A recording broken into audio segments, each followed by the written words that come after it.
I represent the oldest real estate trade organization, which is NAREB, National Association of Real Estate Brokers, the Dallas president. And what I wanted to know is how can we partner with that model? Because like you said, when students leave college, the debt-to-income ratio from school is so high that that contributes to the 42% African-American homeownership rate. So we're here to try to partner with you all or any nonprofit to try to change that model to try to close that wealth gap for African-Americans. Thank you. I mean, for us, it's really, really simple. Is Chris Dowdy still here? Is Chris still here? No. All right, so we'll get him back. He's our Vice President of Academic Affairs. We should just set up a program whereby you guys come in a couple times a year and talk to our students about homeownership, right? So that they understand it, and you can't just tell them once, right? Like you've got to repeat that message, and we can make sure every student has that information and understands how to protect their credit and how to create down payments and all of that. I mean, we do some great work with Habitat for Humanity. They've been tremendous partners of ours through the years, but I think this is fantastic. We would love to do that. No, you're welcome. Question on the right. We've got two questions from here and then.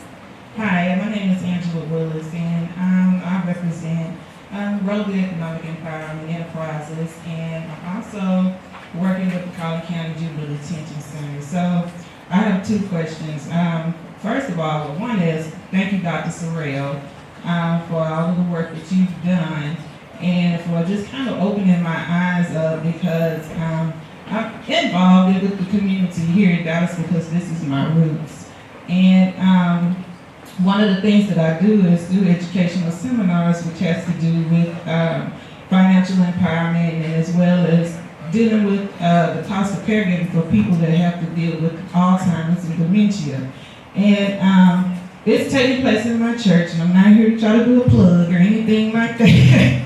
But you opened my eyes because one of the things that I'm passionate about is trying to provide more help for people that are dealing with dementia and Alzheimer's. And as a result of this, it just, like I said, opened my eyes to really see that there's a need for people to help pay for the cost of it. And I hope to one day have a fund for people who are even in my position because it can get expensive. And this is interesting because it does deal with poverty. Because a lot of people have run out of money and they don't know where to go. And this is really I believe, a good format for us to think and be creative. So I appreciate you for that. And as far as Cafe Momentum, I would love for us to have dialogue or talk about how you could come and maybe talk to our commissioners there and the directors there about maybe perhaps having a program in the summer because our kids have nothing to do during the summer for a program that you have. My answer is yes. I was quoted one time as saying that I wanted to open up more cafe windows than Starbucks. That was before I realized there were 27,000 Starbucks. Fun fact, in China they open Starbucks every 15.8 hours. So I've since changed that model to a local coffee company. No, but our goal is there are 65,000 kids in the state of Texas that enter the juvenile system every year. So working with 100 kids a year is, chipping away at very, very tip of the iceberg. So our goal is definitely working with them. Hi, Dina Jackson with the Dallas Women's Foundation. And my question is kind of for you, Chad, and then maybe for Navjeet.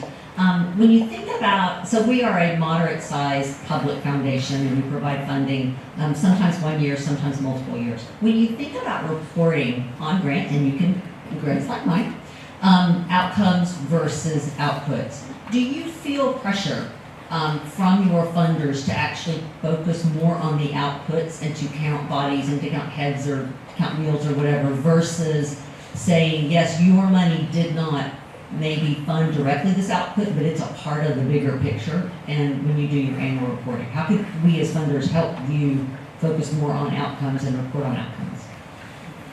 That's a really great question. There, so much is, like, I hate the term recidivism because I think that that's such a low bar and such low-hanging fruit. I think it would be the equivalent of saying to you, how many freshmen can you get signed up? Like, who cares if they do anything else? I think it's just such a low bar. So I think on our end, that's where we have to be very transparent as an organization. And when we go have conversations with others and when we fill out grants, we're very honest about our success and failures. Because I think it's important that people understand we're dealing with a population of kids that, even the juvenile justice industry, the term they use to describe it is throwaway, which means that they've been discarded since birth. So much of what we're doing is educating people on who these kids really are. And I think that comes down to when you're talking about outputs and outcomes, that's where it's important on our end, that we're telling a complete story and not just giving you one small piece and letting you focus, or us focus on one small piece of who these kids are.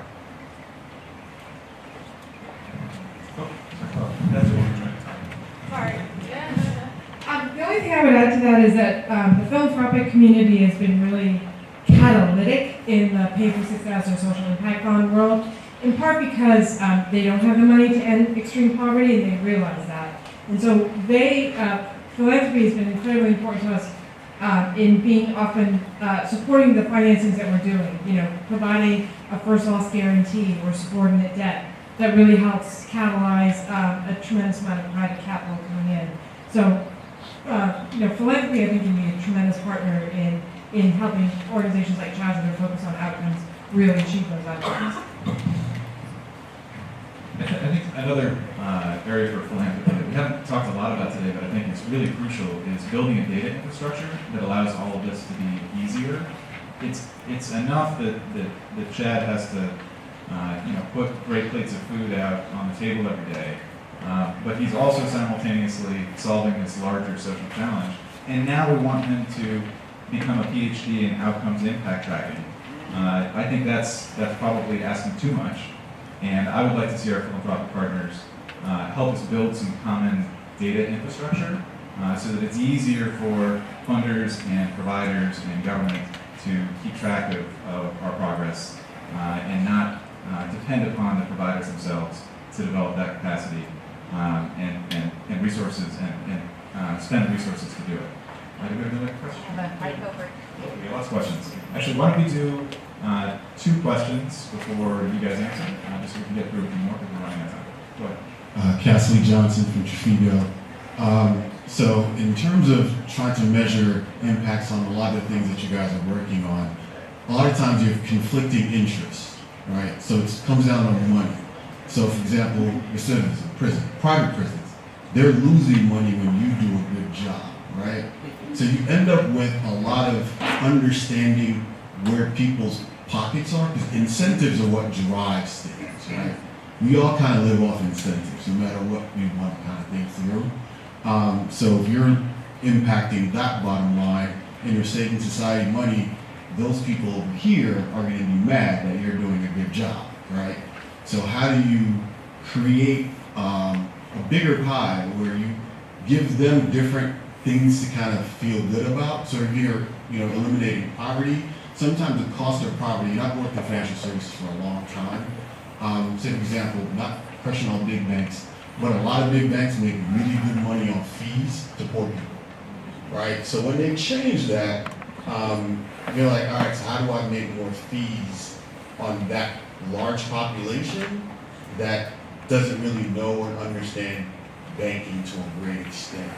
So there's always those incentive balances that you kind of have to manage. So you're trying to build nation builders, you're impacting lives in different ways of measuring, saving the community or saving the state for them some $1 million. How do you kind of keep Can I ask you a clarifying question?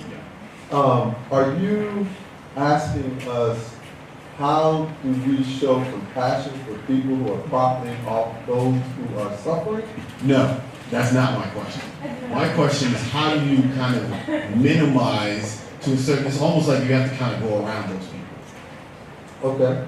So how do you go around those people sometimes who have very deep pockets? I'll just speak for ourselves. I have no interest in going around it. I want to go over it.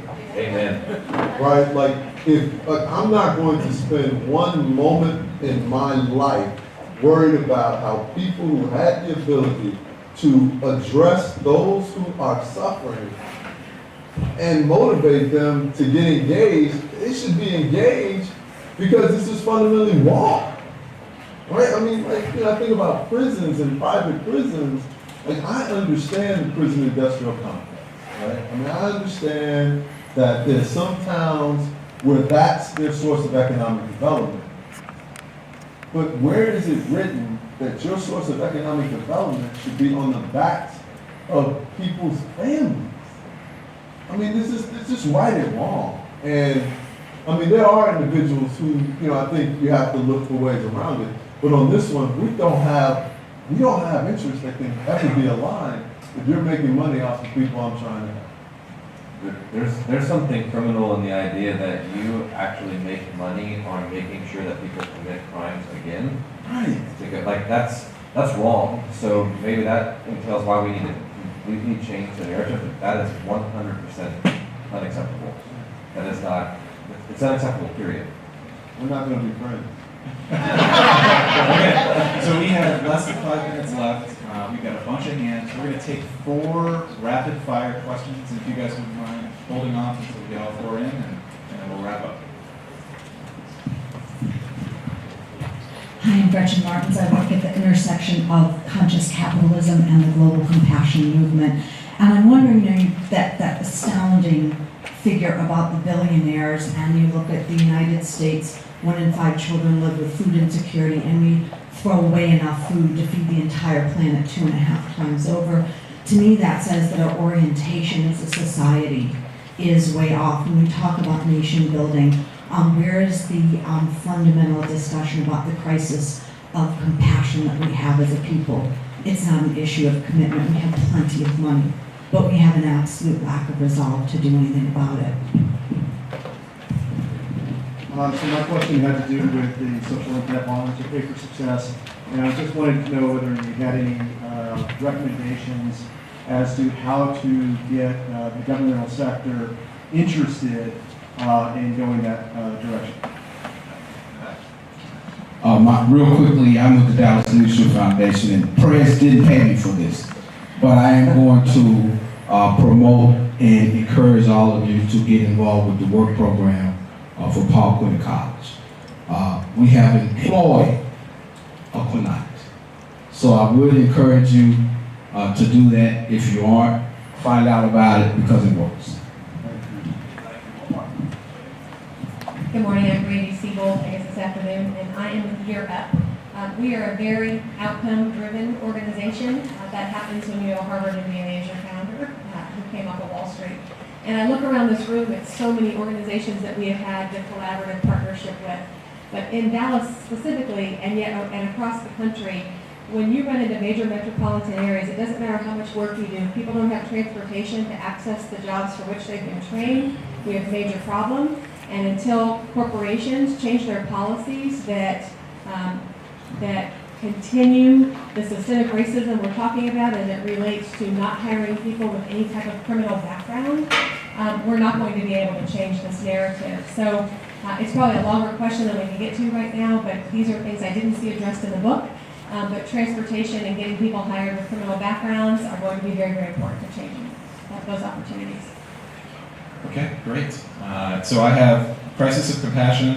How do we get government involved in pay for success? How do we scale up Paul Quinn College's work colleges?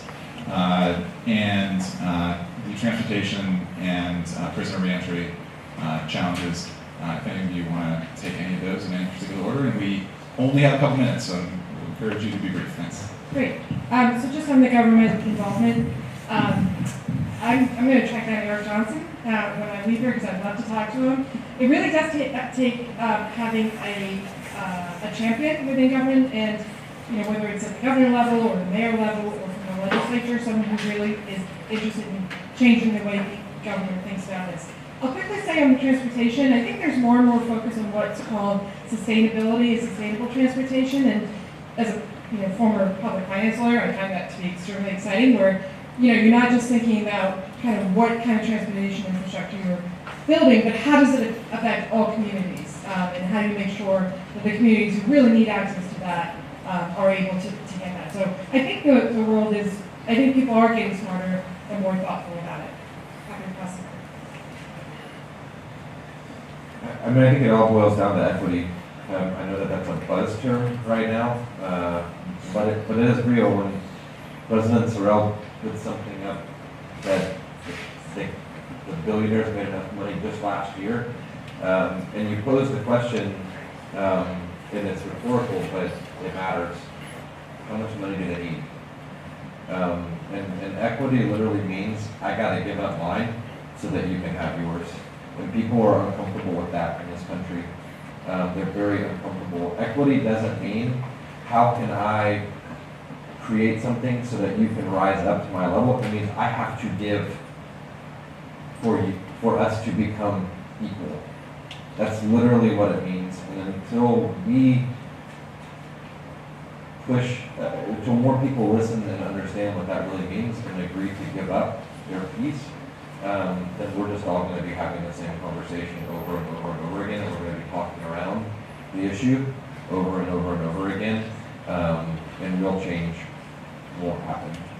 And I think that that's the challenge, and kind of going back to your question about the Dallas Women's Foundation, that's where it's important for what President Sorrell does, even when you're dealing with outcomes and pay for success, and certainly what I do, is we have to create a new narrative and push people, expose people to that narrative and get them to buy in to that narrative, because that's where true change is going to happen. President Sorrell, last word? Oh, I was really struck by the compassion question. And the truth of the matter is, I don't know. I don't know how we get people to behave more compassionate. I don't know how people look. Let me say it maybe a little bit differently. Poverty changes you. Your exposure to poverty changes you. And it's not just people who were raised in poverty. Like, I wasn't raised in poverty. My parents did really, really well. I went to great school, had a great life. But I don't know how you live in a community where you see the things that we see and it doesn't impact you. I don't know. I mean, we have had students who have lived in cars. We have had students that haven't.